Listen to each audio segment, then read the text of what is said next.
me the most important player of the week. And అందరికి చికాకు తీసుకుంటే ప్లేయర్ అంటే నేను కామెడీ చేస్తున్నాను కానీ ఆడు చికాకుగా తీసుకుంటున్నాను. అందరికి ఇరిటేట్ చేసుకునే ప్లేయర్ని ఎలిమినేట్ చేశారు. So I was doing it for fun. I was enjoying my self. నేను ఇంట్లో కూడా చాలా అల్లరిగా ఉంటాను. అండ్ లైఫ్ చిన్నది, నవ్వి నవ్వి ఉండాలి, సతాయించాలి, అట్లా ఫన్ కోసం జుట్టు పీకాలి, గుగ్గలకి గిల్లాలి, నాకు అవన్నీ చేయడం ఇష్టం. సో నేను అట్లా చేస్తే ఆ ఇబ్బంది పెడితే ఐ డోంట్ హ్యావ్ అది నా పర్సనాలిటీ. సో తనుజ నా గురించి చాలా బాగా అడుగుతారు. అంతా కష్టపడామండి. టాప్ 5లో ఉండేవాడు, బాగా కష్టపడాము. ఎవరికైనా డబ్బులు వస్తే బాగా అనిపించదా? నాకు వచ్చింటే చాలా బాగుండే అనేసి నాకు అనిపిస్తుంది.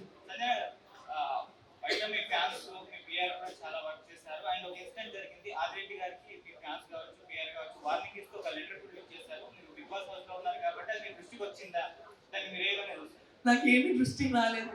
నేను బయటకు వచ్చేసి నా ఇన్స్టాగ్రామ్ లో చూస్తే ఎందుకయ్యా గోళాలు పెట్టుకుంటున్నారు, ఆర్కైవ్ చేయండి అని, తీయండి అని.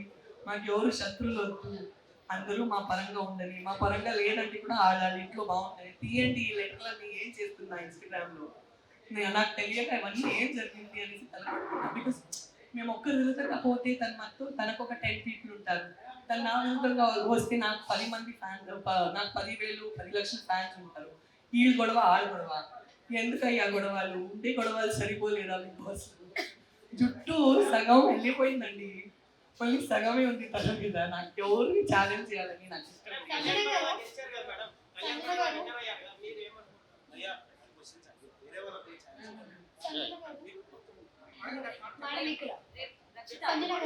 బిఫోర్ కూడా మీకు ఈ ఆపర్చునిటీ వచ్చింది కదా, అంటే బిగ్ బాస్ ఛాన్స్ అనేది హిందీలో కూడా. సో మీరేం అబ్జర్వ్ చేశారు? చేంజెస్ ఏమైనా వచ్చాయా ఆఫ్టర్ బిగ్ బాస్ కానీ, అదర్ లాంగ్వేజెస్ బిగ్ బాస్ కానీ, ఇప్పుడున్న బిగ్ బాస్ కానీ మీ లైఫ్ వచ్చిన చేంజెస్ ఏంటి అసలు? ముజ్సే షాదీ కరోగి అది ఒక షో చేశాను హిందీలో, బిగ్ బాస్ కాదు అది, అసలు బిగ్ బాస్ కాదు, ఫార్మాట్ కంప్లీట్లీ డిఫరెంట్. అండ్ ఈ బిగ్ బాస్ ముందు ఏదైనా నడుస్తుంటే మేము వెంటనే రెస్పాండ్ అవుతాము. బిగ్ బాస్ తర్వాత ఏదైనా నడుస్తుంటే ఆలోచించి రెస్పాండ్ అవ్వాలి అనేసి ఒకటి అర్థమైంది. అదొకటి చేంజ్ నాలో వచ్చింది. ఇందాక కూడా ఆలోచిస్తాను, ఇప్పుడు 3 సార్లు ఆలోచించి తర్వాత మాట్లాడతాను. ఒక వ్యక్తిగా ఆ చేంజెస్ మీలో వస్తాయి.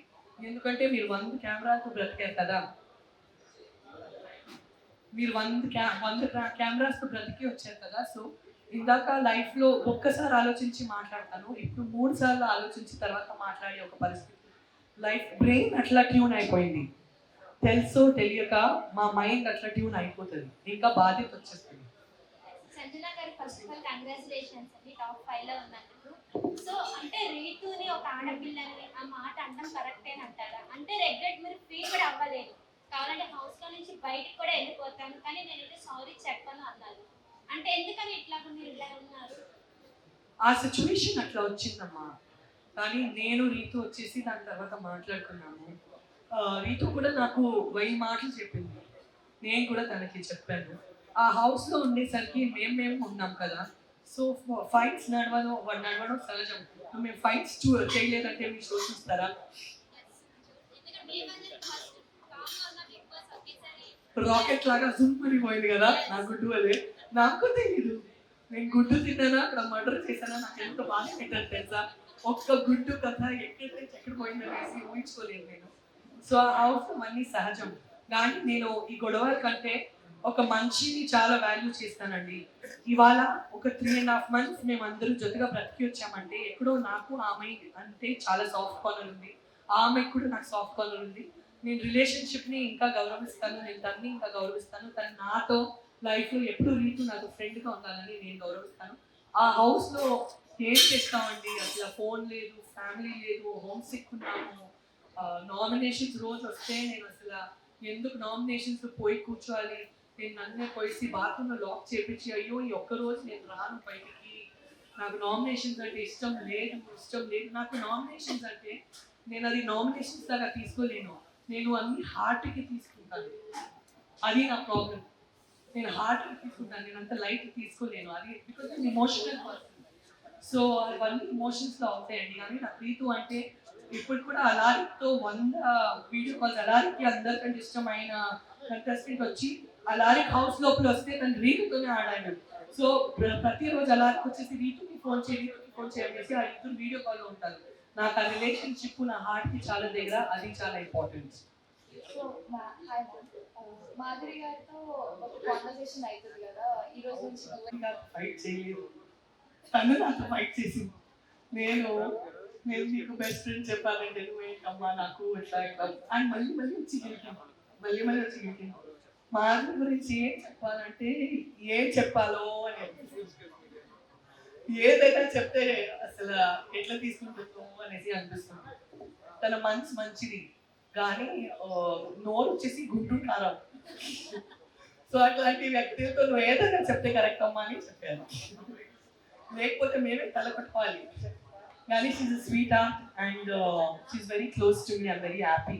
ఇట్లాంటి ఒక వ్యక్తి నన్ను మించి ఎవరికైనా ఇంకా గట్స్ ఉందంటే ఆ హౌస్ లో ఒకటే వ్యక్తి వచ్చి వెళ్ళిపోయిందంటే అది మాధురికి. అనిపించిందా మీకు కూడా? హాయ్ మ్యామ్, ఈ ఇన్సిడెంట్ జరిగిన తర్వాత ఎక్కడ కూడా మూవీస్ లో అయితే రాలేదు. సో బిగ్ బాస్ వచ్చారు. బిగ్ బాస్ తర్వాత ఏమన్నా మూవీస్ లకి కంబ్యాక్ ఇచ్చే అవకాశం ఉందంటారా? మీరు ప్రొడ్యూసర్ డైరెక్టర్ చెప్పండి. సంజన గారు ఇంత బాగా ఆడారు. నేను మన తెలుగు బిజీ చేయాలి. సంజన గారు ఒక లేడీ ఫైటర్. సో ప్రతి ఒక్క డైరెక్టర్ కానీ ప్రొడ్యూసర్ కానీ ఎవరైనా మూవీస్ ఛాన్స్ ఇవ్వాలనుకుంటే ఖచ్చితంగా కరెక్ట్ పర్సన్ కి మీరైతే ఛాన్స్ ఇస్తారు సంజన గారికి అయితే. సో ఒక్కసారి సంజన గారి జర్నీ చూడండి, తప్పకుండా ఇస్తారు. ఇన్ ఆల్ లాంగ్వేజెస్ ఓకే, చాలా కష్టపడ్డారు. బిగ్ బాస్ లో కూడా మనం అందరం చూసాం కదా, ఒక లేడీ ఫైటర్ ఎలా కష్టపడతారు అలా ఉంటుంది. సో మనకి సంజన గారు ఏ లాంగ్వేజ్ అయినా సరే మనకు సంజన గారు చేసే అంటే తను చేయాలనేసి తపనతో ఉంది. సో ప్రతి ఒక్కరు కూడా ఏ డైరెక్టర్ అయినా ఏ ప్రొడ్యూసర్ అయినా సరే ఏ లాంగ్వేజ్ అయినా సరే మనకి సంజన గారికి అయితే ఒక క్యారెక్టర్ ఇవ్వండి, ఖచ్చితంగా చేస్తారు. ఆ లీడ్ కి న్యాయం చేస్తారు తప్పకుండా. నెక్స్ట్ పర్సన్ ప్రియా నువ్వే. ఓకేనా? ఓకే, మీరు